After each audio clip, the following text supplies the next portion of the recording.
sans plus tarder, puisqu'on a des modules de juste de quelques minutes, on va prendre la Bible. Nous allons prendre nos Bibles. Bon, donc, le culte de ce matin sera interactif. On aura des interéchanges. Vous avez la possibilité de réagir, de poser une question quand vous ne comprenez pas. Alors donc, vous prenez votre Bible,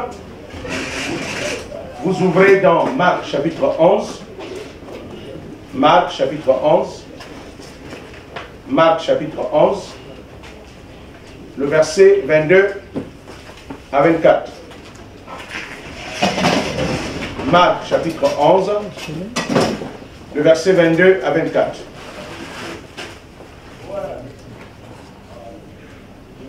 Marc chapitre 11, le verset 22 à 24. Marc chapitre 11, le verset 22 à 24. Marc chapitre 11, du verset 22 à 24.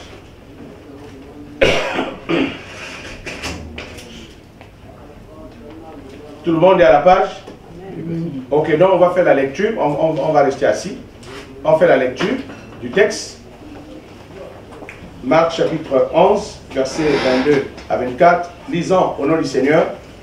Jésus prit la parole et leur dit, ayez foi en Dieu. Verset 23.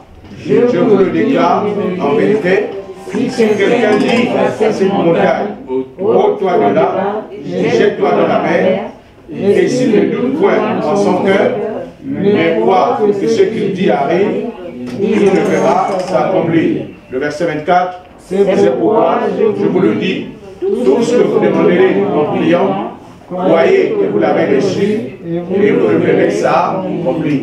Amen. Amen. Alors donc, voici le texte à partir duquel nous allons parler. Alors donc, nous avons la thématique, la prière de la foi. La prière de la foi. Donc nous parlons de la prière de la foi. Et je voudrais apporter une précision en passant que dans la prière, c'est-à-dire la prière, c'est l'expression de la volonté de Dieu. La prière est basée sur la volonté unique de Dieu et non sur la volonté de l'homme. Donc l'homme doit vouloir ce que Dieu veut. C'est ça la prière. Amen. Maintenant c'est un dialogue. Donc c'est de ça qu'il faut, c'est de ça qu'il s'agit. C'est de ça qu'il faut parler. Il faut parler avec Dieu de sa volonté à ton égard. Amen. Amen.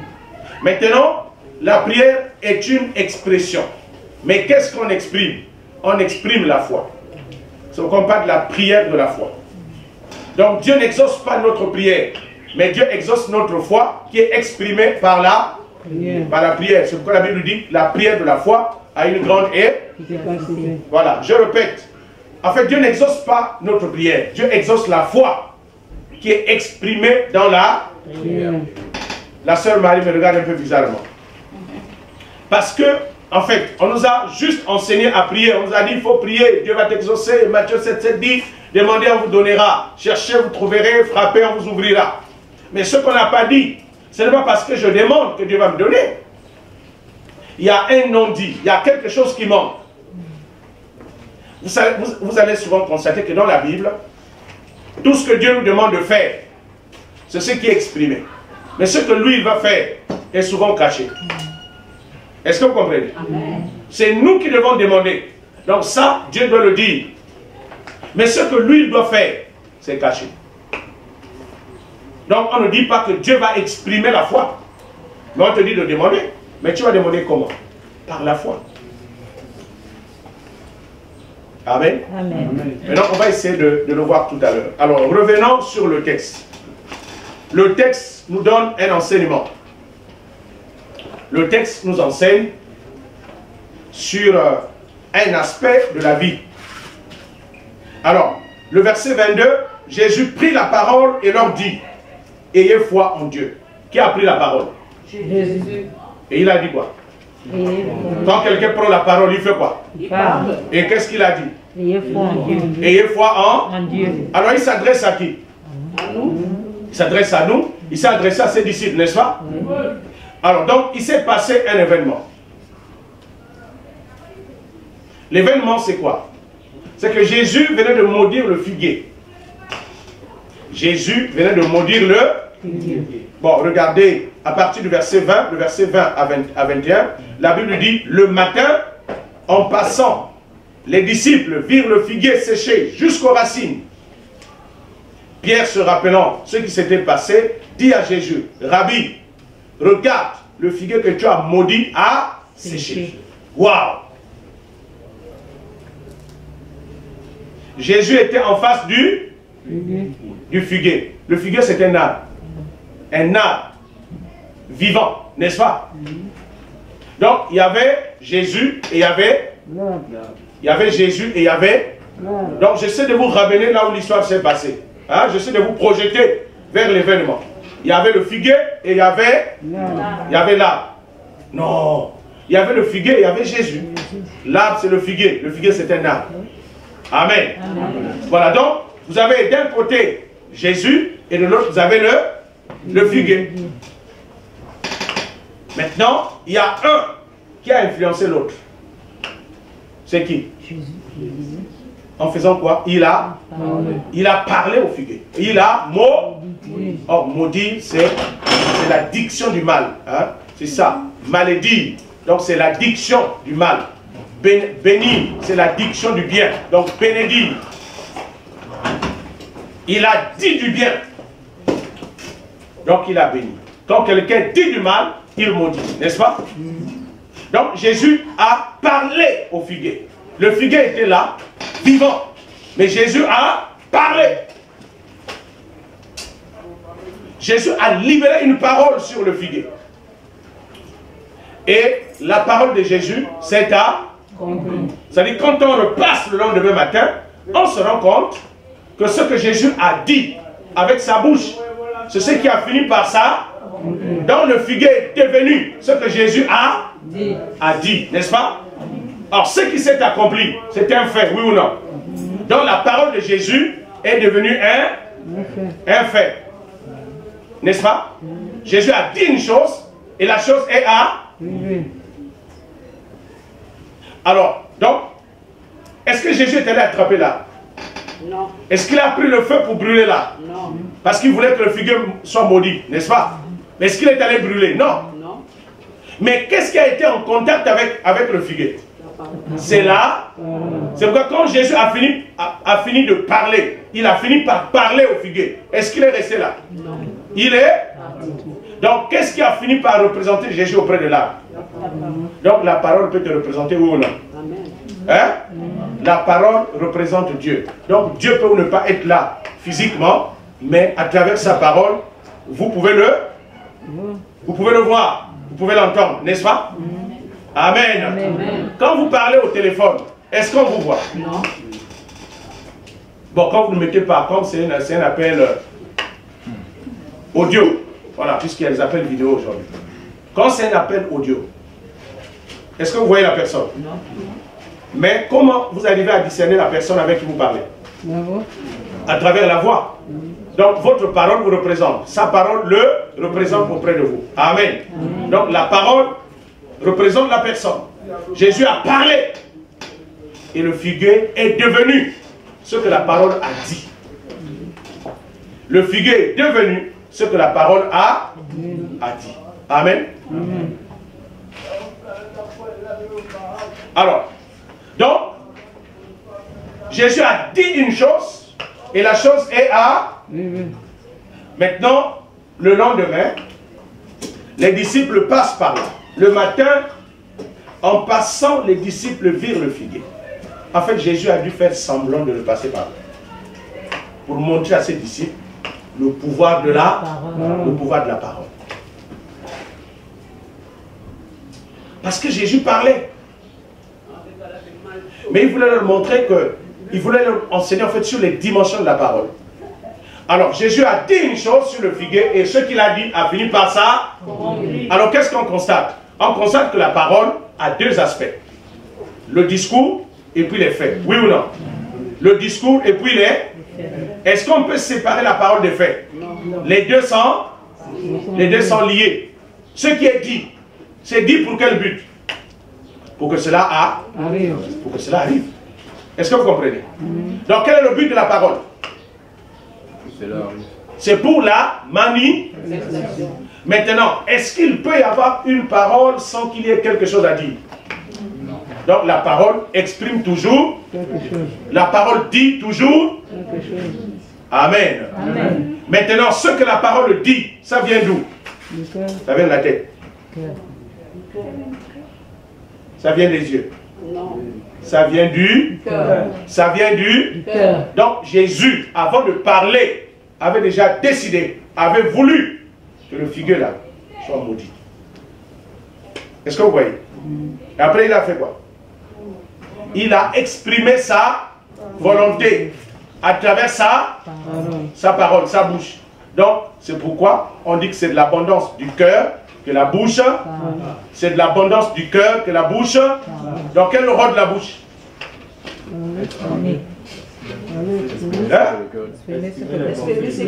C'est d'exprimer ce qui est dans le cœur. D'exprimer la volonté du cœur. Jésus a exprimé ce qu'il voulait. Donc il faut dire ce que vous voulez. Ne dites pas ce que vous ne voulez pas. Il faut dire ce que vous voulez. Amen. Amen. Maintenant, quel est le principe de la parole? C'est que la parole, quand elle est dite, elle finit par s'accomplir. Et c'est ce que nous ne savons pas. Nous ignorons souvent que la parole n'est pas un simple discours. La parole produit les faits. La parole, c'est deux choses à la fois. Le discours, l'expression, et ensuite les faits. C'est-à-dire là, ce qui est dit doit arriver. Donc lorsqu'on veut que les choses arrivent, qu'est-ce qu'on doit faire? On doit le dire, on doit le proclamer. Est-ce que vous comprenez? Alors donc c'est pourquoi Jésus, profitant de cet événement, voulait enseigner à ses disciples le pouvoir de la voilà. Et donc la parole est une loi. C'est une loi de cause à effet. Donc la proclamation produit l'arrivée ou la manifestation de ce qui est dit. La proclamation produit des faits. Vous devez comprendre cette loi. Vous devez comprendre ce principe. C'est pourquoi dans Jean chapitre 1, le verset 3, dans Jean chapitre 1, le verset 3, la Bible dit quoi? Rien de ce qui a été fait n'a été fait sans la parole, sans aide. Donc ce qui est fait est venu de la parole.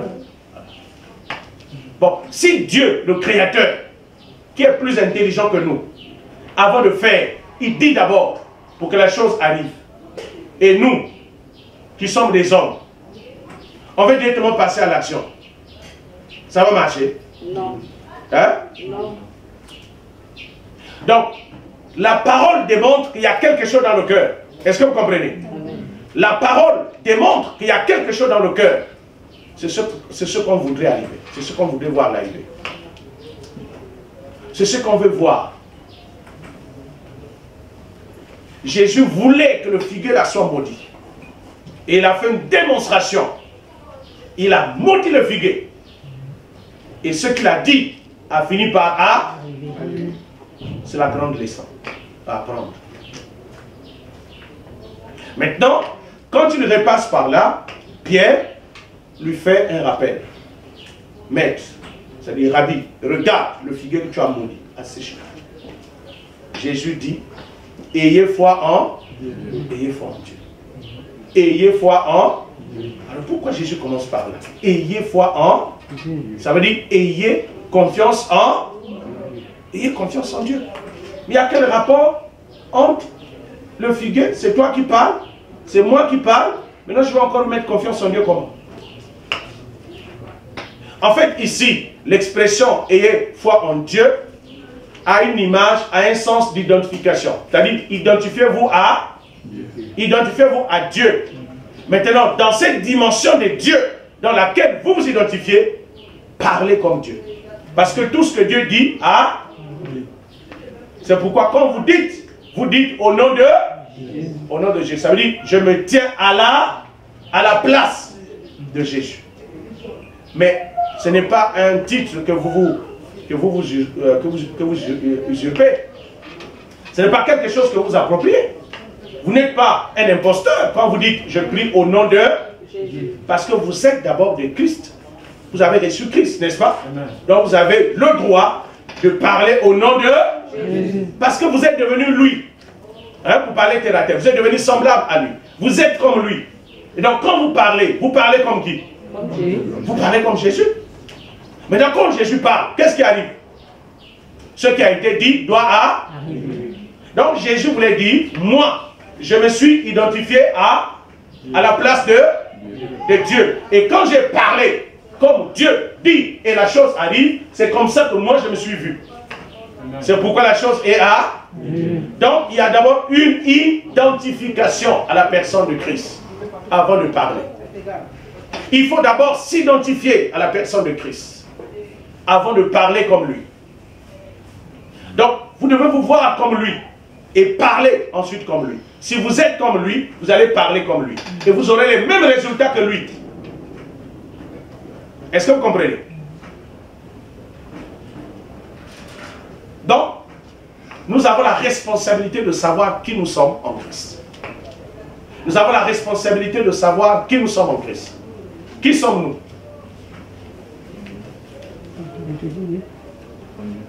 Qui sommes-nous? Là où nous sommes. Là. Bon, on t'appelle chrétien, oui. Mais en réalité, qui es-tu? Vous êtes des fils du... Hein? C'est la Bible qui le dit. Dans le psaume 82, le verset 6, j'avais dit que vous êtes des dieux. Fils du... Ça veut dire que vous êtes de la race divine. Vous êtes de la race divine. Du point de vue spirituel, n'est-ce pas? Amen. Amen. Maintenant, qui parle? Est-ce que c'est votre corps qui parle? C'est le cœur. C'est le cœur qui? Mais c'est quoi le cœur? Le cœur, c'est l'esprit. Donc, quand on parle du cœur sur le plan spirituel dans la Bible, on fait allusion à votre esprit et non au cœur anatomique qui pompe le sang. Est-ce que vous comprenez? C'est de l'abondance du cœur que la bouche. Donc, on peut remplacer le cœur par l'esprit. C'est de l'abondance de votre esprit que la bouche doit.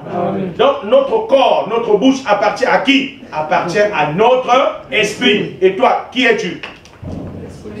Tu es un esprit. Est-ce que quand vous adressez à quelqu'un, quand vous prenez le téléphone pour appeler quelqu'un, vous dites que c'est le corps qui parle? Non. Vous dites quoi? C'est moi qui parle. Mais toi qui? Esprit. Dis à ton voisin, tu es un esprit. Non, il n'a pas bien entendu. Maintenant, il n'est pas trop sûr. Maintenant, donne-lui bien la leçon. Dis-lui, tu es un esprit et non un corps.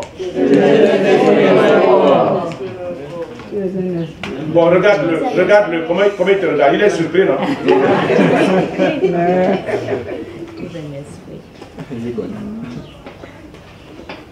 Nous sommes des esprits. Je suis un esprit et non un corps. C'est pourquoi, si tu ne sais pas que tu es un esprit, tu vas parler le langage du corps. Et quand tu t'identifies à un corps, tu deviens automatiquement charnel. Là, vous avez compris. Amen. Les hommes charnels, ce sont des personnes qui ne se voient pas comme un esprit, mais qui se voient comme un corps. Et leur vie dépend des circonstances. Pourquoi? Parce que le corps est limité. Le corps, c'est la matière. La matière est limitée. Mais l'esprit, c'est le domaine de l'expansion, le développement. L'esprit est illimité. L'esprit aime l'expansion. L'esprit aime le développement. L'esprit aime le déploiement. L'esprit n'est pas limité. Donc, un homme ne peut grandir que dans la dimension de l'esprit. Déjà, si vous avez déjà dépassé 25 ans, votre cartilage de conjugaison a déjà arrêté sa croissance. Vous n'allez plus, votre taille ne va plus grandir, oui ou non? Oui. Mais pourquoi? Comment des personnes qui ont déjà atteint la croissance maximale, Dieu va vous dire maintenant, croissez, avancez. On a comme l'impression que Dieu se contredit. Si Dieu parle de votre corps, Pourquoi Dieu va encore dire comme ça? Alors que c'est lui qui a créé le quatrième de conjugaison. C'est lui qui a fixé la limite de la croissance maximale. N'est-ce pas? Est-ce que quelqu'un comprend? Donc Dieu parle de quoi quand il parle de la croissance? Il parle de temps. Donc peu importe ta taille, tu n'es pas limité par ta taille. Tu es plus grand que ta taille. Amen. Amen. Même si tu as un petit corps, tu es plus grand que ça. Amen. Amen. Alléluia. Amen. Et donc ton expansion détermine également ta croissance. Donc Dieu s'adresse à notre esprit. Ayez foi en Dieu. Ça veut dire que dans votre esprit, identifiez-vous à Dieu. Voyez-vous comme Dieu dans votre esprit. Donc vous êtes un Dieu qui est debout, là, qui est assis à travers ce corps. Est-ce que quelqu'un comprend? Amen. Amen. Amen. Maintenant, donc tu dois prendre conscience de qui tu Donc la foi commence par qui je suis. Voilà. La foi ne commence pas par l'expression. Rien ne commence par la parole. La parole est l'expression. Donc la parole exprime quelque chose qui est déjà. Qui existe déjà. La parole parle de quelque chose qui est. Donc il faudrait qu'il y ait d'abord la chose avant qu'il y ait la parole. Il faudrait qu'il y ait d'abord la chose avant l'expression. On exprime toujours ce qui est déjà. Amen. Est-ce que quelqu'un comprend? Amen. Donc, entre toi et la parole, qui doit d'abord exister? Hein? Entre toi et la parole, qui doit d'abord... Non, je parle de ta propre parole. Je ne parle pas de la parole de Dieu. Entre toi et ta parole, qui doit d'abord exister? Ma parole. Moi. En tout cas, vous êtes libre, hein? vous êtes libre de raconter ce que vous voulez. Mais en fait, je fais appel à votre intelligence. Entre ta parole et toi, qui existe, qui doit d'abord exister? Moi. Hein? Qui? Moi. La parole. C'est la parole. C'est la parole. C'est la parole. Bon, si toi tu n'existes pas, qui va parler? Il faut que toi, tu existes d'abord et ensuite tu parles. Hein? Donc, avant de parler, tu dois d'abord exister, n'est-ce pas? Maintenant, qui parle? C'est celui qui existe. C'est pourquoi Dieu, qui existe de toute éternité, parle. Il faut que Dieu soit d'abord et ensuite il parle. C'est pourquoi la parole est sortie de qui? C'est pourquoi Jésus qui est la parole dit, je suis sorti du Père. Il faut que le Père soit d'abord pour que la parole soit. Amen. Mais comme le Père ne peut pas exister sans parler, quand le Père était, la parole aussi était. Amen. Amen. Et pendant que le Père était, il était en train de démontrer son existence en parlant. Est-ce que vous comprenez? Amen. Donc avant que les choses n'existent, la parole de Dieu était déjà. Avec qui? Avec Dieu. C'est ce que la Bible dit. Avant que toute chose commence à exister, la parole était déjà. Mais la parole était déjà avec qui? Avec Dieu. Elle était au commencement avec Dieu. Là, vous avez compris? Amen. Donc, ce qui est valable pour Dieu est aussi valable pour vous. Vous ne pouvez pas commencer à parler si vous n'existez pas. Hein? Vous devez d'abord être. Et ensuite vous parlez. Et ensuite vous parlez. Maintenant, vous devez exister comme qui? Comme Dieu. Vous devez d'abord exister comme qui?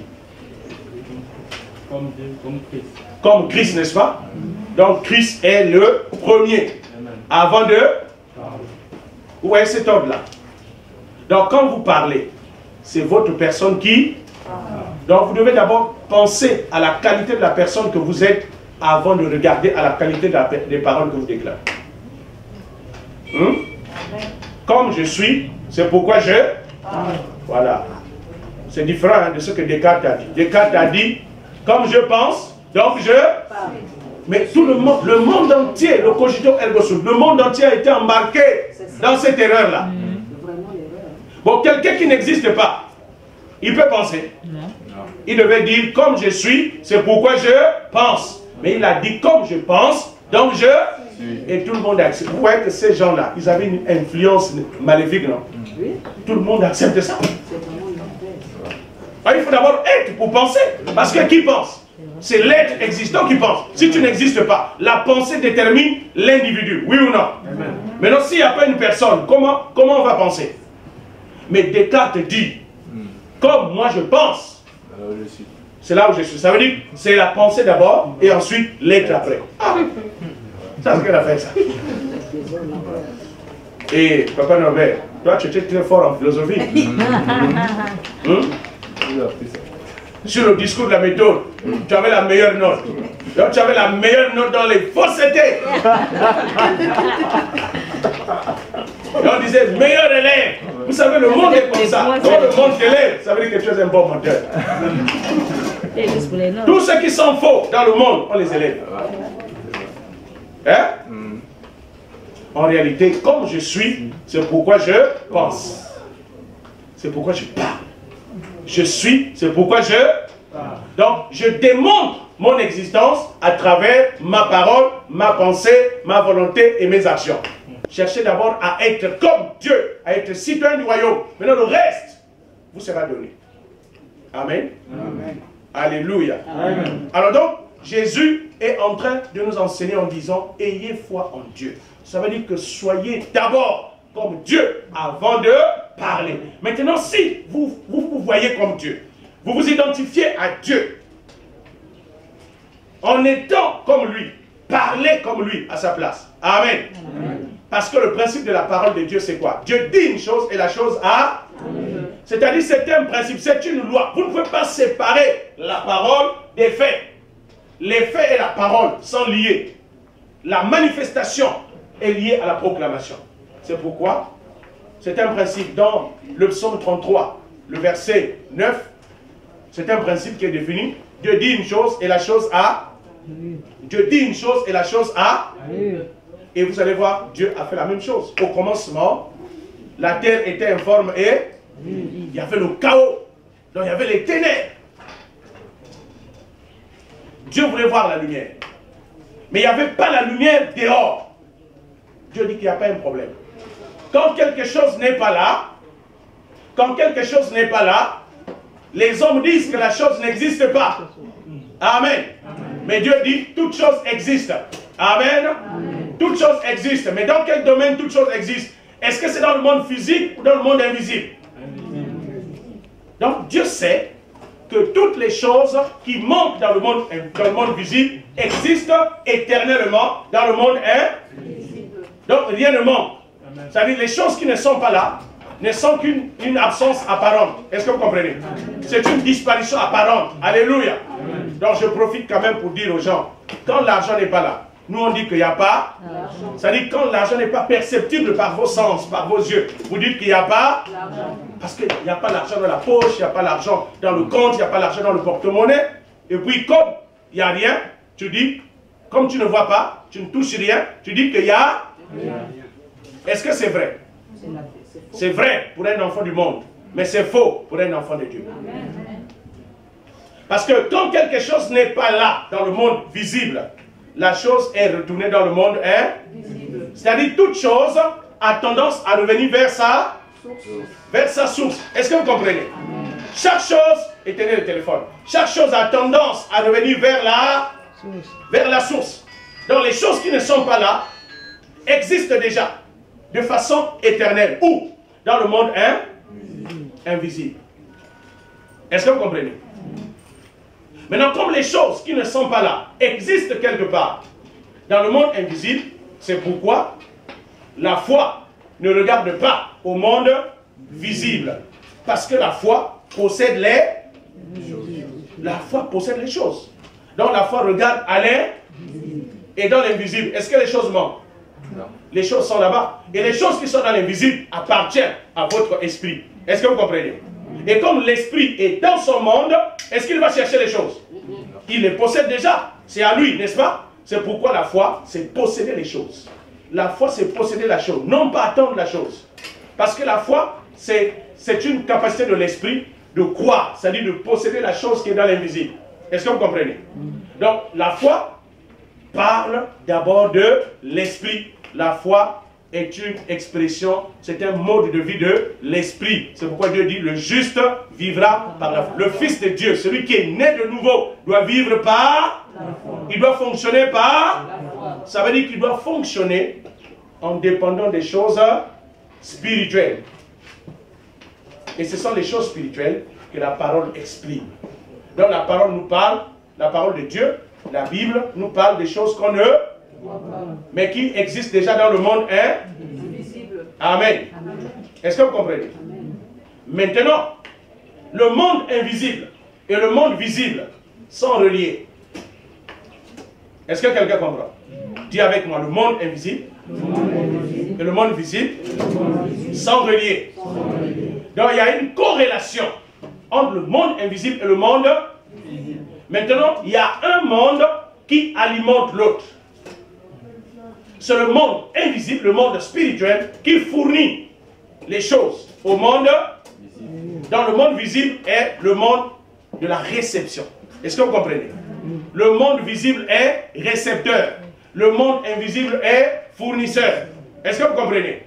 Bon, est-ce que quand vous avez un magasin, quand les boîtes de sardines manquent, est-ce que cela veut dire que les sardines ont disparu? Non. Les sardines se trouvent où? Chez le fournisseur. Chez le fournisseur ou bien à l'usine, oui ou non? On va les amener, non? Hein? Oui. Maintenant, quand les choses manquent ici dans le monde visible, les ignorants disent, il n'y a rien. Vous démontrez que vous êtes des hommes charnels. Vous n'avez aucune connexion avec le ciel. Est-ce que vous comprenez? Amen. Retourne au magasin. Le monde invisible, c'est le magasin. Amen. Amen. Maintenant, comment? Oh, regardez, sur le plan physique, quand les choses sont au magasin pour alimenter la boutique, on fait comment? Comment on amène les choses? On va chez le fournisseur et on utilise quoi? Un moyen de transport, n'est-ce pas? Il y a un moyen pour amener les choses de l'usine ou du magasin vers la boutique, n'est-ce pas? On utilise un moyen de transport. Donc il y a un lien entre le magasin et la boutique. Oui ou non? Hein? Bon, les choses sont dans le monde spirituel. C'est là-bas où les choses sont fournies. C'est là-bas le magasin. La boutique, c'est le monde physique. C'est votre vie, n'est-ce pas? Donc il faut qu'il y ait un moyen de transport. Il faut qu'il y ait un moyen de transport. Maintenant, le moyen de transport par excellence, c'est quoi? C'est la parole. Est-ce que vous comprenez? Donc la parole regarde à ce qui est dans l'invisible, et puis quand il finit de prendre ça par l'esprit, donc l'esprit c'est votre cœur. Donc votre cœur prend les choses qui sont dans l'invisible et il se tourne maintenant après vers le monde physique pour faire quoi? Pour les amener. C'est pourquoi la bouche est entre le monde physique et le monde invisible. Est-ce que vous comprenez? Amen. Donc la bouche doit faire quoi? Doit sortir. Doit sortir les choses qui sont dans l'invisible pour les amener dans le monde. Et donc, la bouche fait quoi? Il parle. Mais à quel moment la bouche parle? Quand l'esprit a déjà pris. N'est-ce pas? L'esprit a déjà. Vous savez, le corps a aussi une façon de prendre les choses, n'est-ce pas? Quand la chose vient sur le plan physique, qui prend ça? Les choses qui viennent sur le plan physique, c'est pour qui? C'est pour le corps. C'est le corps qui prend ça. C'est toujours pour l'esprit, mais à travers le corps. Parce que l'esprit vit dans le monde physique par son corps. Ah. Est-ce que vous comprenez? Ou bien c'est trop fort pour vous? On est là, tu comprends? Hein? Voilà. Ça, c'est l'école de Dieu. Amen. Amen. Voilà, il faut avoir un master 2 en foi. Vous voyez que ce diplôme-là n'existe pas. Amen. Amen. Amen. C'est pourquoi, même quand tu n'as pas pu avoir un doctorat sur la terre, mais si tu as le diplôme de la foi, tu es qualifié. Amen. Tu es qualifié pour aller au ciel. Alors donc, le corps possède les choses, touche les choses par la main, oui ou non? Mais l'esprit touche les choses comment? Par la foi. Donc, comment l'esprit touche les choses? Par la foi. N'est-ce pas? Mais de façon pratique, comment? Comment il touche? Comment l'esprit touche? Par la compréhension. Dis avec moi la compréhension. La compréhension et la mémorisation. La prise de conscience. Dis avec moi. La compréhension. La compréhension. La mémorisation. La prise de conscience. La mémorisation. La prise de conscience. La compréhension. Quand tu as compris quelque chose, ça veut dire que la chose là ne peut plus te quitter. C'est rester au-dedans de toi, oui ou non? Comment tu as appris les choses que tu as étudiées à l'école? Est-ce que tu tiens ça avec tes mains? Les maths sont entre tes mains. La philosophie, l'anglais, c'est entre tes mains. Mais pourtant c'est en toi, oui ou non? Mais comment tu les tiens? Par la conscience. Par la conscience. Tu es conscient que j'ai étudié ça. Donc tout ce dont tu es conscient, tu le tiens. Amen. Amen. Tout ce dont tu es conscient, tu le tiens. Mais tu le tiens où? Dans l'esprit. Ce n'est pas encore visible. Maintenant, si tu veux que ça vienne à la manifestation, tu dois faire quoi? Tu dois le proclamer. Donc, la proclamation joue aussi le rôle de l'autorisation.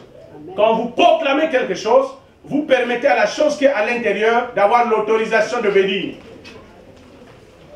C'est pourquoi rien de ce qui a été fait n'a été fait sans la parole.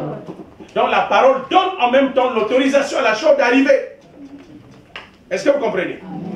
C'est pourquoi, au commencement, quand on nous dit dans Genèse 1, le verset 2 à 3, la terre était informe. La terre était dans le chaos. Il y avait le tohu-bohu. Il y avait les ténèbres. Mais Dieu n'a pas été pris de panique. Dieu n'a pas pleuré pour dire non, mais je n'ai pas créé la terre comme ça. Maintenant c'est le chaos. Oh mon Dieu, qu'est-ce qui va m'arriver? Dieu voulait quoi?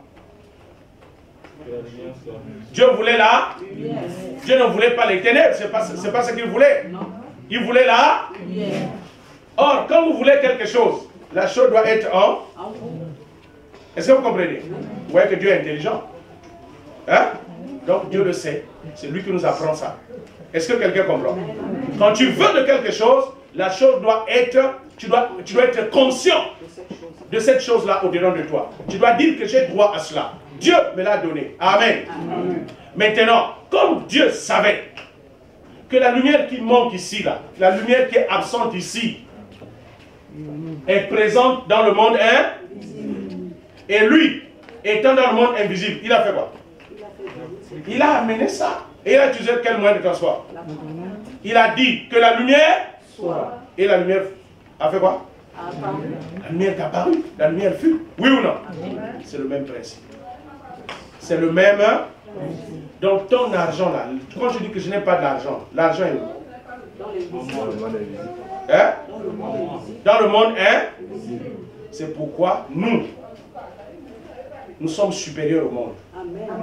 C'est-à-dire les gens du monde sont limités juste par le terrain du visible. Donc quand les choses manquent dans le monde, ils commencent à parler. Ah, c'est la crise. Ah, il n'y a plus rien. La vie devient dure, n'est-ce pas? Mais vous, au-delà de ce monde-là, vous êtes connectés à un autre monde où les choses ne manquent jamais. Amen. C'est la raison pour laquelle, comme il y a des problèmes sur la terre est en train d'attendre. Donc la terre attend quoi? La manifestation. Des gens qui sont connectés aux choses qui doivent arriver ici. Donc la terre est en train de soupirer. La terre est en train d'attendre. Mais ceux qui sont connectés à ce monde-là ne se connaissent pas. Amen. Alléluia. Amen. La création attend. C'est-à-dire le monde physique attend avec un ardent. Quoi? La révélation. C'est-à-dire le monde attend votre manifestation. C'est vous qui avez les choses qu'on attend. Amen. Amen. Parce que vous êtes connectés à la source des choses. Amen. Mais vous n'êtes pas en train de les amener. Vous êtes en train de vous conformer au siècle présent. C'est pourquoi Paul a dit, ne vous conformez pas au... Mais soyez transformés. Soyez transformés. C'est-à-dire, ayez une autre forme. Soyez transformés par le renouvellement de l'intelligence. Donc, ayez l'intelligence de ce monde-là et non l'intelligence de ce monde limité. Parce que celui qui est dans ce monde ne dit pas que c'est fini. Il ne dit pas que c'est la crise. Non, il n'y a jamais de crise dans le monde invisible. Il n'y a jamais eu de crise. Il n'y a jamais eu de faim dans le monde spirituel. Amen. Amen. Donc, la faim, la crise, ça c'est le domaine naturel. C'est pourquoi Joseph en Égypte, alors qu'il était connecté au monde spirituel, c'est-à-dire quand on l'établit premier ministre, Pharaon fait un rêve, il y aura la crise. Joseph dit non, ce n'est pas un problème. Le monde auquel moi je suis connecté, amen. Monsieur le Pharaon, comme moi je suis là, tu as bien fait de me mettre Premier ministre. À partir du moment où je suis connecté au monde de la provision va arriver dans mon règne. Amen. Est-ce que quelqu'un comprend? C'est la raison pour laquelle la création vous attend. La création t'attend. Donc c'est pourquoi nous sommes en difficulté. Quand ça devient dur chez nous, vous avez comme l'impression que Dieu nous regarde, oui ou non? Parce que Dieu nous a déjà... En fait, Dieu nous a déjà mis dans toutes les conditions nécessaires. Mais comme nous, on ne comprend rien, on ne sait pas comment faire, donc Dieu ne peut plus rien faire. Parce qu'il nous a déjà mis dans la plateforme qui nous permet de combler le monde physique à travers la manifestation. À travers la manifestation. Est-ce que quelqu'un comprend? Est-ce que quelqu'un comprend? Bon, donc on a dit, on va interagir. Amen. On va interagir. On va interagir, c'est quelques minutes qui nous restent. Ok, il nous reste quand même beaucoup de temps. On va interagir, on va permettre aux uns aux autres de poser des questions. Maintenant, vous avez compris la première partie? Vous avez compris? Alors donc, regardez, Jésus voulait enseigner en fait ce principe de la foi. C'est pourquoi vous avez vu, Jésus était en face de l'arbre. L'arbre était vivante. L'arbre était vivant. Le figuier était vivant. Le figuier n'était même pas maudit. Mais la sécheresse que Jésus a conçue dans son esprit a fini par se manifester. Donc, qui a transmis la sécheresse sur le figuier? C'est pourquoi quand vous lisez la parole de Dieu, il faut méditer, il faut étudier. Vous regardez, ne soyez pas pressés de lire tout le chapitre pour aller dire aux gens que non, moi j'ai déjà... Non, on ne cherche pas à impressionner les gens. Étudiez. Le figuier était vert. N'est-ce pas? Mais Jésus a conçu un figuier sèche dans son cœur. Et donc Jésus voulait que le figuier sèche. Donc ça veut dire que dans le cœur de Jésus, quand il regardait le figuier n'était pas vert. Il était déjà sec. Et donc qu'est-ce que Jésus a fait? Pour montrer que c'est le monde spirituel. C'est le cœur qui commande le corps. C'est le monde intérieur qui commande le monde extérieur. Jésus a fait quoi? Il a transmis la sécheresse du figuier qui était dans son cœur pour le libérer sur l'arbre vert. Amen. Et qu'est-ce qui s'est passé? Donc, ce qui était dans l'esprit, qui est plus fort, est allé influencer ce qui était dans la nature. Est-ce que vous avez compris? Donc, le spirituel influence la... Donc, le spirituel influence le naturel. C'est pourquoi on dit, vous êtes le sel de... Ça dit, c'est l'influence. Donc, c'est vous qui devez donner du sens à la vie sur terre. Donc, un enfant de Dieu n'est pas limité. Vous n'êtes pas limité. Mais nous sommes juste ignorants. Nous sommes caractérisés par deux choses. On est déficient, c'est-à-dire les choses nous manquent. On est en déficit. Et puis, en même temps, on est ignorant. Mais quand il y a un déficit, il faut voir le fournisseur. Et en Christ, nous avons été reconnectés à la source au fournisseur. Amen. C'est pourquoi au ciel, on ne pleure pas. Un enfant de Dieu n'a pas le droit de pleurer, de pleurnicher. Tu vas pleurnicher pourquoi? C'est toi qui as la situation. Utilise ta parole. Proclame. Donc conçois quelque chose. Proclame. C'est pourquoi le plus grand enseignement que Satan a peur sur la terre, c'est l'enseignement sur la foi. Maintenant vous avez compris, Satan contrôle le monde physique, n'est-ce pas? Mais vous, à travers le Saint-Esprit, vous êtes capable d'influencer ce monde en amenant les choses spirituelles vers le monde par la puissance de la parole. Par la puissance de la parole. C'est pourquoi Satan fait tout et tout dans les églises pour que les gens ne comprennent pas la foi. Amen. On peut vous pousser à prier. Or, Dieu n'exauce pas la prière. Dieu exauce la foi. Amen. Quand on exprime dans la parole. Ah oui, c'est pourquoi tu es découragé. Oh, moi j'ai beaucoup prié pour ça, pasteur. J'ai beaucoup prié, mais Dieu n'exauce pas la prière. Ça va être un scandale. Amen. Mais c'est ça la vérité. Amen. Amen. Dieu n'exauce pas la prière. Dieu exauce la prière de la foi. Amen. Et c'est la prière de la foi qui a une grande efficacité. C'est cette prière qui produit des effets. Parce que la prière n'est que l'expression. Mais quand vous priez, vous exprimez quoi? Amen. C'est ça que Dieu exauce. Donc avant de prier, il faut d'abord avoir la réponse. Amen. Amen. Amen. Avant de prier, il faut d'abord avoir la Réponse. C'est pourquoi quand Jésus a proclamé la parole sur l'arbre, c'est-à-dire ce n'est pas en proclamant qu'il s'attendait à ce que l'arbre sèche. C'est parce qu'il avait déjà l'état de l'arbre dans son cœur. C'est ce qu'il a dit. Et cela est à... C'est pourquoi Jésus dit, si vous dites à cette montagne, si vous dites à... Donc quand Jésus a fini de montrer le principe, maintenant il dit maintenant là, passez à l'exercice. Allez dans la salle de TD. Hein? Jésus dit, allons dans la salle de TD. Maintenant que chacun prenne sa situation, alors qu'il fasse son expérience. Tu as une situation, tu as une montagne qui se dresse. Le principe est le même.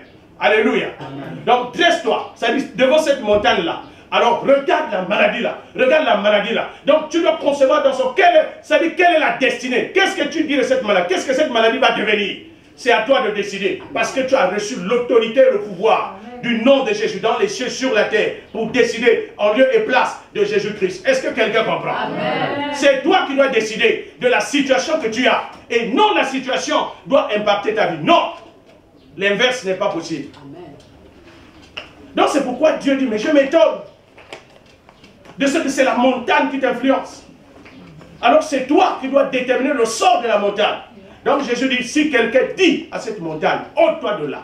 Qui doit dire à la montagne?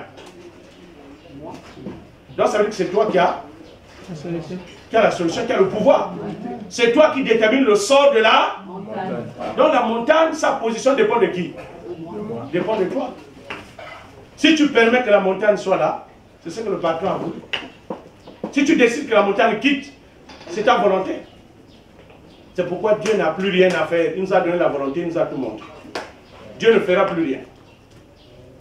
Il nous a montré et c'est à nous de s'exercer.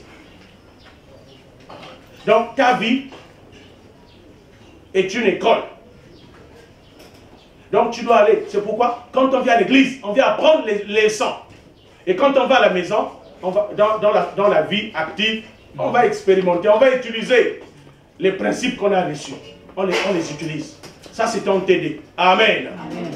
Donc Jésus dit, si quelqu'un dit à cette montagne, ôte-toi de là. Si quelqu'un dit à la montagne, quitte-la, va dans la mer. Or la mer veut dire quoi?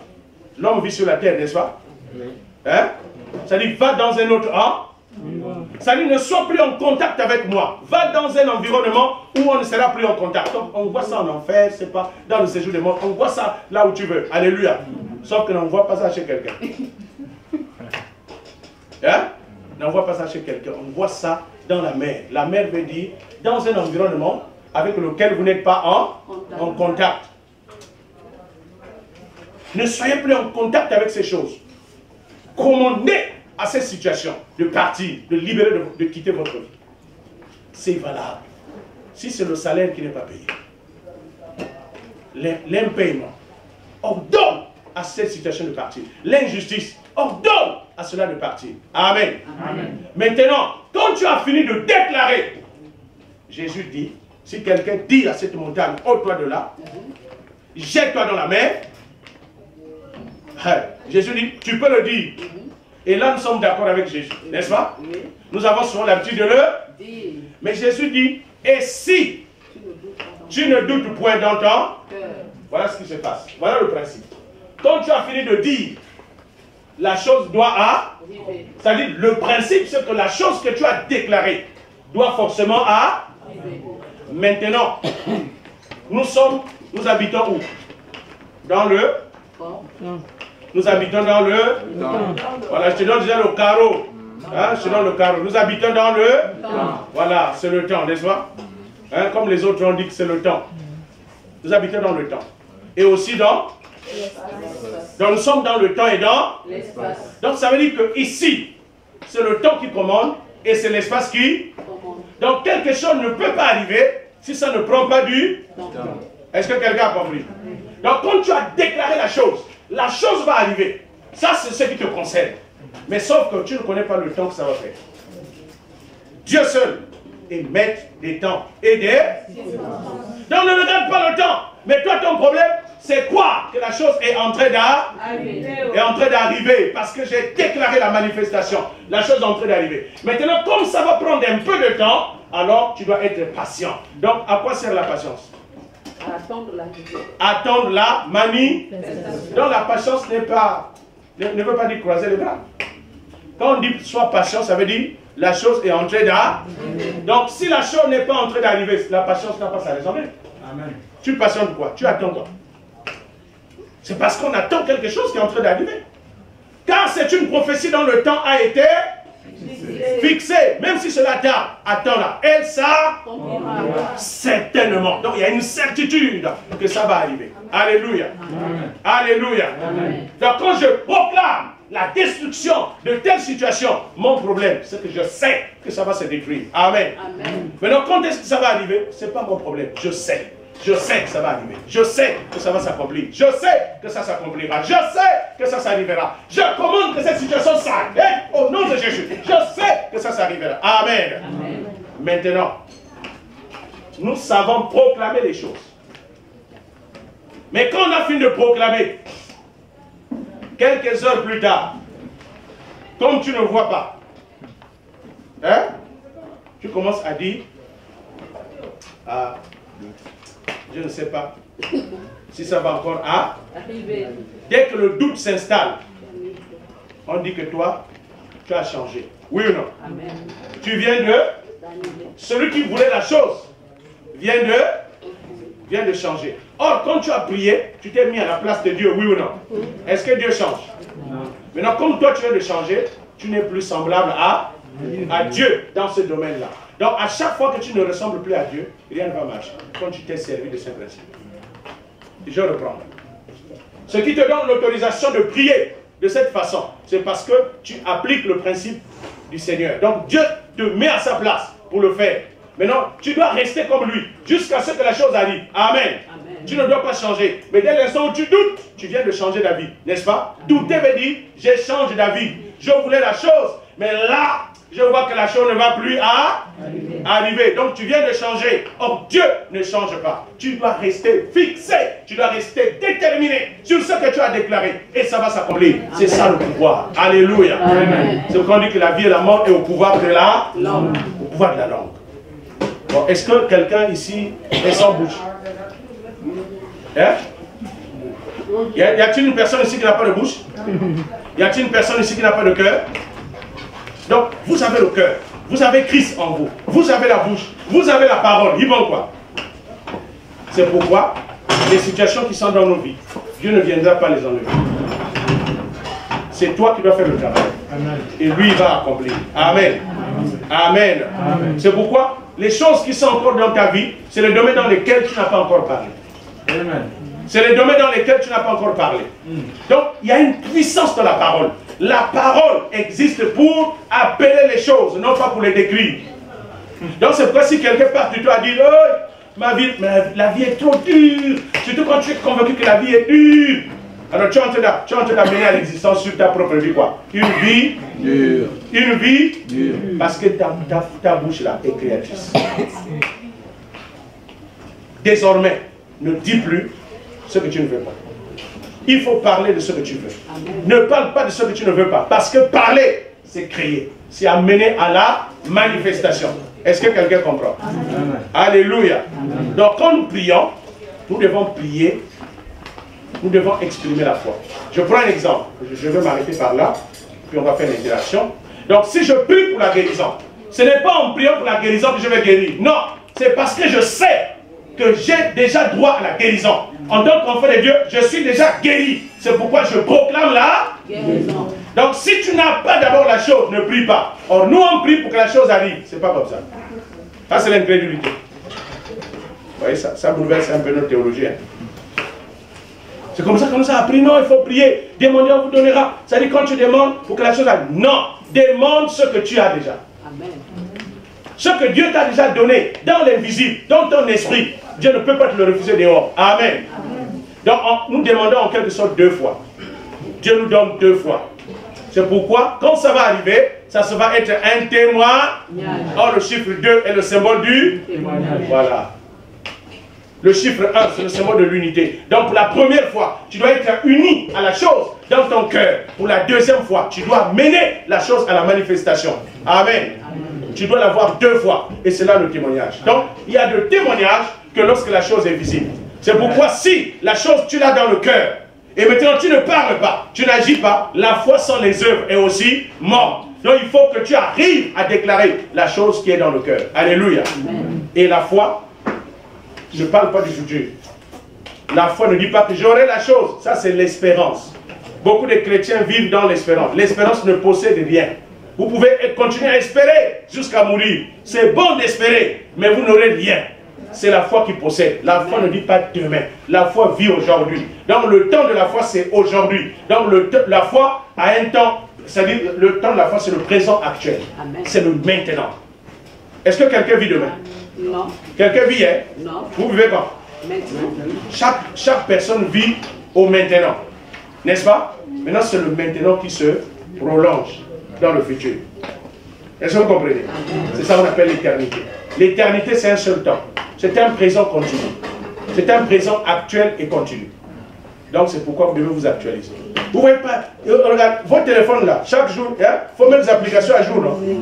Mais l'être humain est une application. Il y a des applications que Dieu a mis. La foi là, c'est une application. Il faut mettre ça à jour. Amen. Amen. Il faut mettre la foi à jour. Quand tu vois que l'incrédulité, le doute commence à s'installer, actualise la foi. Amen. Amen. Fais la mise à jour. Alors, quand on fait la mise à jour, le téléphone peut faire 1 heure, oui ou non? Mais quand tu actualises la foi, tu es pressé de partir. Actualise-toi. Accorde-toi la parole de Dieu. Amen. Et tu ne seras plus la même. Amen. Amen. Amen. Bon, on va recevoir quelques questions. Bon, oui, vous avez reçu quelques questions, ou bien vous avez quelques questions? Si quelqu'un a une question, vous pouvez, il nous reste 15 minutes. Oui, allez-y. Bon, vous devez parler fort. Oui. Amen. Bonsoir Joseph. Ma question est de savoir, est-ce que l'absence de la foi est une marque d'incrédulité? Ok. Si oui, précisément, pourquoi? D'accord. Est-ce que l'absence de la foi est une marque d'incrédulité? Déjà, la foi, c'est l'absence de l'incrédulité. L'incrédulité, c'est l'absence de la foi. Vice-versa. Ça veut dire que quand tu es incrédule, incrédule veut dire, je refuse d'accepter les choses telles qu'elles sont. L'incrédulité veut dire, je proclame la parole, mais je refuse que ça va arriver. C'est ça l'incrédulité. Donc un incrédule, c'est quelqu'un qui ne comprend pas. Est-ce que vous comprenez? Quelqu'un qui est incrédule, c'est quelqu'un qui ne comprend pas. Bon, fait croire veut dire l'embano. Donc, je ne comprends pas. Je ne sais pas que ça va arriver. Je ne sais pas. C'est pourquoi les gens qui sont incrédules ne font pas confiance à leur propre parole. Ils cherchent quelqu'un d'autre. C'est pourquoi les gens sont derrière les pasteurs. Parce que lui-même peut prier, n'est-ce pas? C'est ta propre vie. Mais il préfère aller dire au pasteur, prie pour moi. Ça veut dire que moi là, pasteur, c'est-à-dire que je suis chrétien comme toi, mais moi, je ne crois pas que quand je veux parler, ça va arriver. Mais toi, quand tu vas dire, là, ça va arriver. C'est ça, l'incrédulité. Donc, l'incrédulité, c'est le fait de refuser la vérité. Dieu dit que la parole est faite comme ça. Quand vous dites une chose, la parole ne se limite pas seulement à un discours. La parole termine par des faits. Donc, tant que les faits ne sont pas encore là, la parole n'est pas encore parfaite. C'est-à-dire la parole n'est pas encore terminée. La parole prend fin par les faits. Rien de ce qui a été fait n'a été fait sans là. Il dit une chose et la chose a. Dieu n'est pas un homme pour mentir, ni le fils de l'homme pour changer d'avis. Ce que sa bouche dit, sa main là. Donc la parole doit s'accomplir. Ça c'est lié à la parole. C'est lié à la parole. La parole doit s'accomplir. Elle doit devenir un fait. Maintenant, pour que les faits s'accomplissent, c'est à toi de croire que ça va arriver. C'est pourquoi Jésus a donné un principe. Dans le verset 24, il dit, c'est pourquoi tout ce que vous demandez en priant, croyez, non, dans le verset 23, dans la dernière partie, et s'il doute, et s'il ne doute point en son cœur, mais croit, accepte, décide, que ce qu'il dit arrive, il le verra ça. Est-ce que là, ça dépend de Dieu? Non. Dieu a juste mis en place le principe. C'est à nous de l'appliquer. Donc si quelqu'un dit, ôte-toi, tu dois croire que ça va être ôté. Mais si tu doutes, ça ne va pas être ôté. Douter veut dire changer d'avis. Donc tu ne dois pas changer d'avis. C'est ça l'incrédulité. Vous avez compris? Voilà. Oui. Donc, je vais vous poser une question. Il faut parler un peu fort. Quelles sont les conditions pour installer la foi en soi? Je parle un peu par rapport à notre environnement. Est-ce qu'une personne qui est dans des mauvaises conditions de vie peut avoir cette foi, ou même si je suis dans une mauvaise condition ou une bonne condition, la foi peut toujours s'installer en moi? Est-ce qu'il y a des conditions justement de présence de la foi? Ok. Est-ce qu'il y a des conditions pour avoir la foi? Romains 10, verset 17 dit, la foi vient de ce qu'on entend. Et ce qu'on entend vient de la parole de Christ. La foi vient de l'instruction. La foi vient de l'instruction, de la parole de Dieu. Il faut instruire la personne. Comme on instruit à l'école. C'est comme si tu posais la question, est-ce que quelqu'un qui n'a jamais été à l'école, qui va à l'école pour la première fois, peut comprendre? La foi veut dire comprendre. C'est-à-dire dans le mot foi, il y a aussi la compréhension. Dans le mot croire, il y a la compréhension. Quelqu'un qui croit, c'est une personne qui comprend. Est-ce que tu comprends la parole? Est-ce que tu peux accepter? C'est pourquoi l'homme, c'est-à-dire la plus grande clé, le mode de fonctionnement de l'homme, c'est quoi? C'est l'homme est un récepteur. L'homme vit pour accepter les choses. Est-ce que vous comprenez? Dieu est le donneur. L'homme est l'accepteur. Donc c'est l'homme, c'est le récepteur. L'homme, c'est un récipient. Donc quand on te dit une chose, tu dois évaluer la chose si elle est vraie et tu l'acceptes. Une personne qui est dans des conditions difficiles a besoin au contraire de la foi. Et il peut avoir la foi s'il accepte. Parce que nous devenons ce que nous acceptons. Il y a une loi du devenir. Donc c'est pourquoi, peu importe les difficultés dans lesquelles tu es, tu dois croire. Mais tu dois croire à la vérité. Tu dois croire à la bonne parole. C'est ça. Donc la vie de n'importe qui peut changer, pourvu que tu acceptes. Regardez, vous êtes allé à l'école, tu as appris la comptabilité et après tu es devenu comptable. Comment tu as fait pour devenir comptable? Ce que tu as reçu a fait de toi ce que tu es devenu. Est-ce que quelqu'un comprend? Donc, si on veut changer la vie de la personne, ça dépend. Donc, c'est pourquoi tout dépend de ce qu'on lui donne. Donc, une personne peut changer. Une personne qui est dans les moments difficiles, qui est dans les environnements difficiles, qui est même en difficulté, peut changer. Et c'est pourquoi quand tu es en difficulté, ne sois pas dur d'oreille à la parole de Dieu. Donc, on peut changer les gens. Donc, en réalité, ce qui amène un changement dans une société, c'est la foi. Si on veut transformer notre société, il faut qu'on commence à s'aimer la foi. C'est pourquoi la foi, c'est le fondement de la vie. Le soubassement de la vie, c'est la foi. Mais si vous commencez par donner la nourriture aux gens qui ne croient pas, vous faites vous les gaspillez. Donc, en même temps, il faut les nourrir. Mais en même temps, il faut les encadrer. Mais si vous n'encadrez pas les gens, vous ne sémez pas des fondements dans leur vie, vous subvenez juste à leurs besoins, vous les détruisez. C'est le cas de l'Afrique.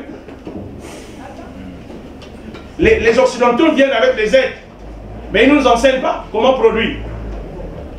Et donc, du coup, on devient dépendant. Donc, quand vous devenez juste consommateur, vous êtes détruit. Même si tu es en difficulté, il faut refuser d'être un éternel consommateur. Il faut chercher à devenir producteur. Vous avez compris? Oui. Bon, c'est un élément complémentaire à ma dernière question. Bon, ok. Et puis on va prendre la question du papa. Ok. Je voulais savoir, en fait, lorsqu'une personne... Parle un peu fort. Lorsqu'une personne a la foi, en fait, je voulais savoir quel est le rapport, quel lien peut-on faire entre environnement et foi. Bon, je pense que c'est mieux d'aller vers... Vous avancez vers la caméra. D'accord.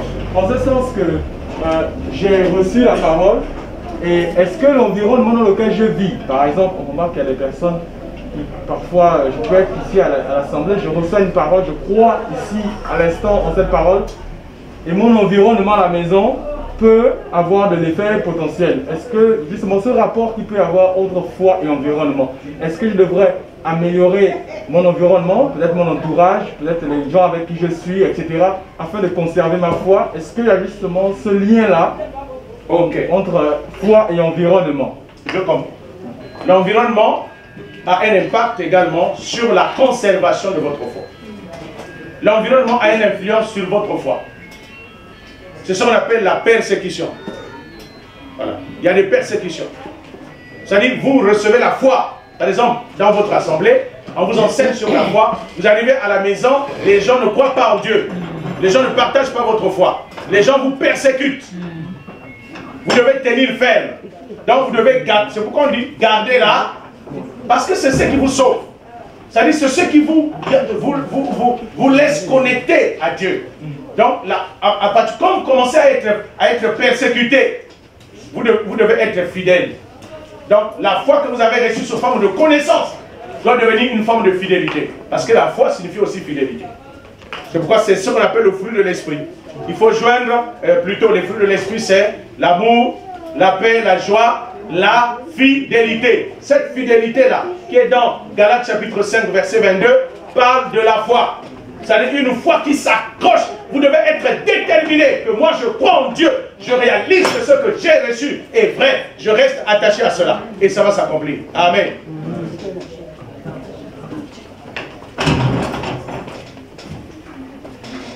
Amen. Non, laissez-les entrer. Faites-les asseoir. Faites-les asseoir. Faites-les asseoir. Donc, vous avez compris? Amen. Amen. Donc, il faut être déterminé. Il faut garder ce que tu as reçu.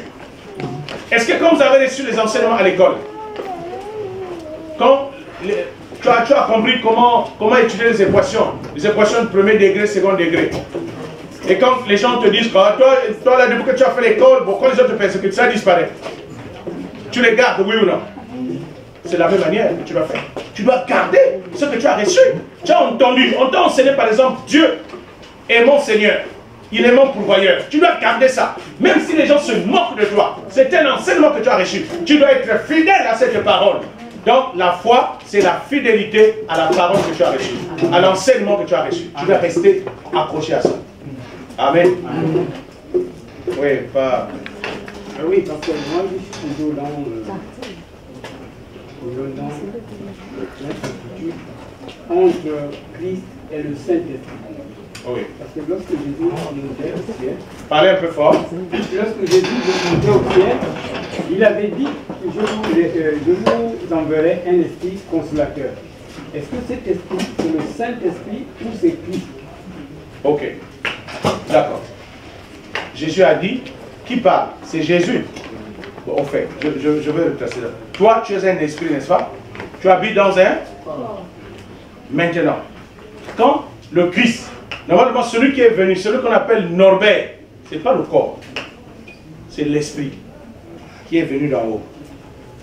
N'est-ce pas? Pour habiter dans un corps. Maintenant, quand tu viens sur la terre, on nomme le corps. Est-ce que vous comprenez? Tu es nommé à partir du corps. Mais sinon, tu existes avant d'habiter dans le corps. Voilà. En fait, c'est ce qu'il faut comprendre. Norbert existe avant d'habiter dans le corps. Maintenant, quand tu es venu sur la terre, quand tu es venu entrer dans la matière, bon, papa et maman t'ont nommé le nom que tu as là. Est-ce que vous comprenez? Donc, tu as un corps et puis tu as un esprit. Maintenant, le Christ, quand il a été envoyé par le Père, il est venu entrer dans un corps qu'on appelle Jésus. Vous comprenez? Amen. Maintenant, qui était en Jésus?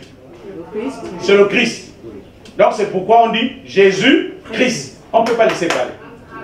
N'est-ce pas? Maintenant, comme Jésus est mort, quand quelqu'un meurt, qu'est-ce qui disparaît? C'est le corps. L'esprit fait quoi? L'esprit reste. Maintenant, comme Dieu voulait qu'on soit comme son fils, donc il a fallu que l'esprit de son fils vienne en chacun de nous. Donc Jésus dit, je vous enverrai mon esprit. Donc le Christ et le Saint-Esprit, c'est la même personne. C'est la même personne. Amen. Vous avez compris? C'est la même personne. Donc, quand tu as reçu Christ, tu reçois en même temps le Saint-Esprit. Vous comprenez? Le Saint-Esprit est en nous en recevant Christ. Voilà. c'est juste des jeux de mots. On reçoit le Saint-Esprit en recevant Christ. C'est pourquoi quand tu reçois Christ, tu es né de nouveau. Mais quand tu es né de nouveau, tu es né de l'Esprit de Dieu qui s'appelle Esprit Saint. C'est-à-dire l'Esprit Saint, c'est Dieu. C'est Dieu. Dieu est Esprit Saint. En réalité, on devait dire Esprit Saint et non Saint-Esprit. Esprit Saint. C'est-à-dire, c'est l'Esprit qui est Saint. Voilà. Là, vous avez compris. Oui, ma Virginie. Oui, pasteur. Tout à l'heure, vous disiez que la foi vient... Puis on va prendre la question de... La foi vient de l'instruction. Alors, que diriez-vous d'une personne qui a été instruite, qui semble être convaincue de ce qu'il a reçu, mais un jour, il rêve que... Quand tu reçois la parole, tu nais de nouveau. Mais un jour, en faisant la marche, en marchant avec le Seigneur, tu rêves que ta vie n'a pas changé. Et du coup, ça t'affecte. Ça t'affecte. D'accord. Ok. Bon, déjà, je ne suis pas contre les rêves. Mais le monde des rêves, des songes, des voix audibles, ça c'est pour des gens qui ne sont pas mûrs. Je m'explique. C'est-à-dire quand Dieu veut parler à quelqu'un qui n'est pas mûr, Dieu utilise les rêves, les songes et les voix audibles. C'est pourquoi quand Dieu voulait s'adresser à Jacob, il lui a donné un songe. Quand Dieu voulait s'adresser à Samuel, il a parlé une voix audible. Pourquoi? Parce que tu n'as pas encore développé le sens spirituel. Donc Dieu est obligé de descendre jusqu'à tes sens naturels. C'est pourquoi nous on s'attend à ce que Dieu nous parle par des songes et par des rêves. Amen. Amen. Mais quand tu grandis, Dieu te parle à travers ça. C'est-à-dire, vous parlez, il y a un dialogue, parce que vous commencez à comprendre. Maintenant, quand tu lis la parole, quand tu médites la parole, tu vois que Dieu te parle. Ça, tu sens qu'il y a quelqu'un qui est en train de te parler. C'est la raison pour laquelle les rêves ne doivent pas vous affecter. Parce que si le rêve te montre que ta vie n'est rien, alors que tu as cru à la parole de Dieu, est-ce que Dieu peut venir dans le rêve te dire que non, ta vie n'est rien? Dieu peut dire ça? Non. C'est pourquoi quand vous voyez des songes et des rêves, vous devez discerner. Discerner veut dire, ça vient de qui? C'est vrai que tu vois, c'est vrai que tu as les yeux, c'est vrai que tu entends, mais ce que tu entends là, il y a quelqu'un qui a dit ça. Ce que tu vois, il y a quelqu'un qui t'a montré, c'est qui? Est-ce que c'est Dieu? Et pour quel but? Donc, quand vous voyez les songes, les rêves, les visions, vous avez deux choses à faire. Vous devez interroger quelle est sa source et pour quel but. Vous avez compris? Donc, les gens qui cherchent, non, Seigneur, il faut me parler. C'est-à-dire, généralement, dans le commun de mortel, il faut me parler, ça veut dire, parle-moi audiblement. Donc, ça veut dire, tu es en train de montrer que tu es charnel. C'est-à-dire, Dieu, il vient par le moyen des sens. Bon, ça, mais Dieu, dans sa souveraineté, dans sa bonté, c'est comme ça qu'il passe souvent. Mais comme il peut aussi donner des songes à une personne qui est mûre, n'est-ce pas? Je ne dis pas que c'est extrême, c'est relatif. Mais dans la plupart des cas, Dieu s'adresse en songe, en songe, en rêve, à des paroles audibles, quand on n'est pas mûr. Mais quand on a grandi spirituellement, Dieu utilise la parole. Amen. Dieu utilise la parole. Est-ce que vous avez compris? Mais le rêve ne doit pas affecter. Même si on te dit dans le rêve, vous savez, je vais prendre un cas extrême. Ça, c'est encore le rêve. Mais regarde le cas d'Ézéchias. Dieu dit à Isaïe, le prophète, ainsi par l'Éternel, va dire à Ézéchias de donner des ordres à sa maison parce qu'il va mourir. Dieu dit que Ézéchias là va mourir, prophète, va le voir. Isaïe va là-bas. Ainsi par l'Éternel, donne des ordres à ta maison, tu vas mourir. Bon, est-ce qu'Ézéchias était d'accord? Or, quand Dieu décide quelque chose, et pourtant la mort c'est quand même une question de souveraineté. C'est Dieu qui a le dernier mot, oui ou non? Oui. Mais Ézéchias s'est levé, il a dit, Dieu, moi je refuse de mourir. Je refuse de mourir. Pourquoi tu veux me tuer? Donc Ézéchias n'était même pas prêt. Il dit, mais tu vas me tuer pourquoi? Qu'est-ce que j'ai fait pour que tu me tues? Bon, regarde, tous les rois qui sont venus avant moi, ils ont amené l'idolâtrie en Juda. Moi j'ai restauré l'alliance. J'ai restauré le culte. Maintenant, même tout ça là, tu ne te rappelles pas. Dieu, même pas quelque chose de bien que j'ai fait, tu ne te rappelles. Donc, c'est-à-dire tout ça que j'ai fait. Donc tu regardes seulement ce que j'ai fait de mauvais. C'est pourquoi tu veux me tuer. Moi je refuse de mourir. Et Dieu dit ok. Dieu dit encore à Isaïe, va. Isaïe n'était pas encore très loin. Il dit, va dire à Ézéchias, retourne au palais.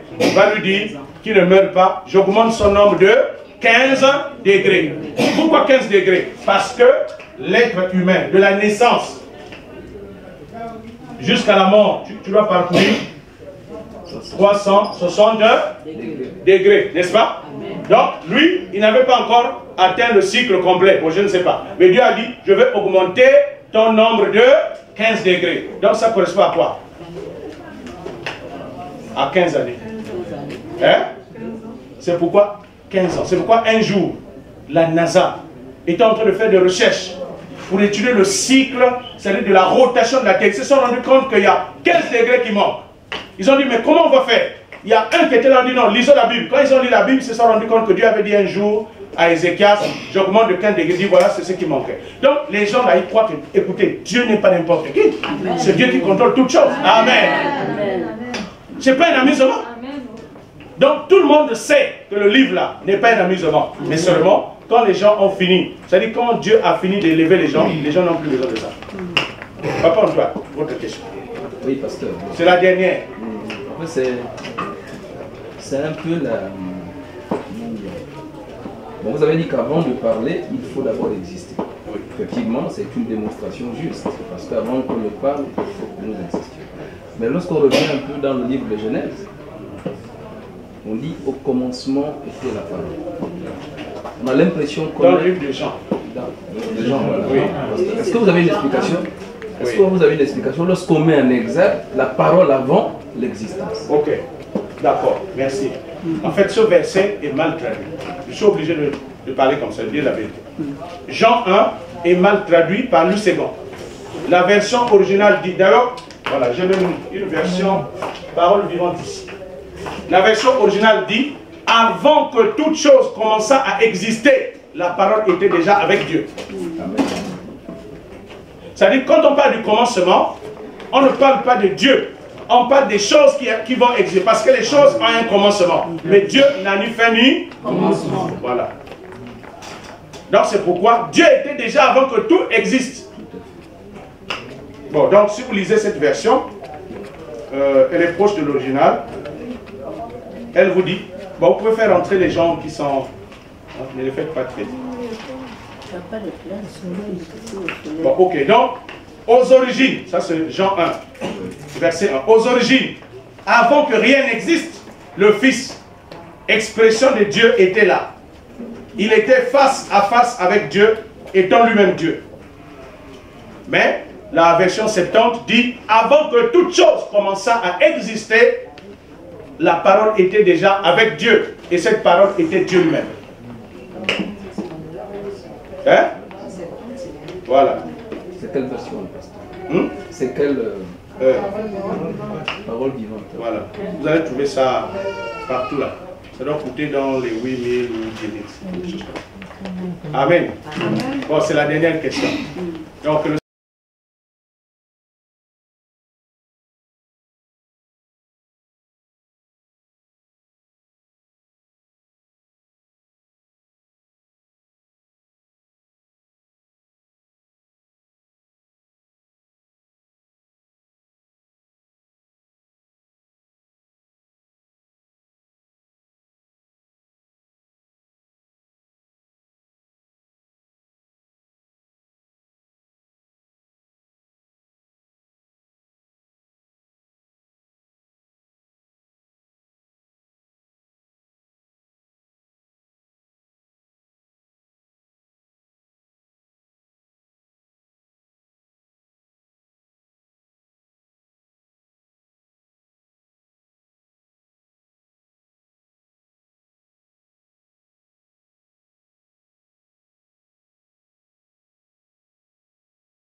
Seigneur vous bénisse. Amen.